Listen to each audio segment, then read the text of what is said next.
MSN football ടോക്സിലേക്ക് അവർക്കും സ്വാഗതം. ഇന്നലെ UEFA വേൾഡ് കപ്പ് ക്വാളിഫിക്കേഷൻ മത്സരത്തിൽ നടന്ന മത്സരമായിരുന്നു പോർച്ചുഗൽ വേഴ്സസ് ഹംഗറി. ഇന്നലത്തെ മത്സരം സമനിലയോട് കൂടിയായിരുന്നു പിരിഞ്ഞിരിക്കുന്നത്. ഇന്നലത്തെ മത്സരത്തിൽ പോർച്ചുഗലിന് വേണ്ടി 2 ഗോളുകളായിരുന്നു ക്രിസ്ത്യാനോ റൊണാൾഡോ നേടിയിരുന്നത്. അതുപോലെ തന്നെ താരം ഇപ്പോൾ മികച്ച ഫോമിലാണ് തുടരുന്നത്.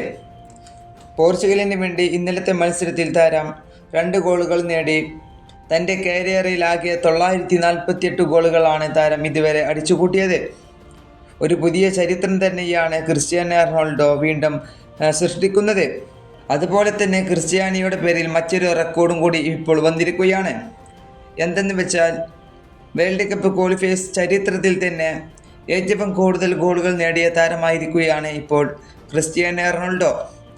അതുപോലെ തന്നെ തൻ്റെ ദേശീയ ടീമിനായി നേടിയ ഗോൾ സംഖ്യ ഇപ്പോൾ 143 ആണ്. ഒരു മികച്ച ഫോമിലാണ് ഇപ്പോൾ ക്രിസ്ത്യാനോ റൊണാൾഡോ തുടരുന്നത്. അതുപോലെ തന്നെ നമുക്കറിയാം ക്രിസ്ത്യാനോ റൊണാൾഡോ ഒരു മികച്ച ഫോമിൽ തന്നെയാണ് ഇപ്പോൾ നിൽക്കുന്നത്. 948 ഗോളുകളാണ് താരം ഇതുവരെ അടിച്ചുകൂട്ടിയത്. ഇനി 2 ഗോളും കൂടിയായാൽ 950 ഗോളുകളാകും. താരത്തിൻ്റെ ലക്ഷ്യം 1000 എന്ന ഒരു കണക്ക് തന്നെയായിരിക്കാം. അതുപോലെ തന്നെ നമുക്കറിയാം അടുത്ത വേൾഡ് കപ്പ് വരാനിരിക്കുകയാണ്. ആ വേൾഡ് കപ്പ് നേടുക എന്നത് മാത്രമായിരിക്കും ഇപ്പോൾ ക്രിസ്ത്യാനോയുടെ ലക്ഷ്യം. ഈ വീഡിയോ ഇവിടെ അവസാനിപ്പിക്കുന്നു. ഫുട്ബോൾ ലോകത്തെ കൂടുതൽ വിശേഷങ്ങളുമായി അടുത്ത വീഡിയോയിൽ വീണ്ടും കാണാം.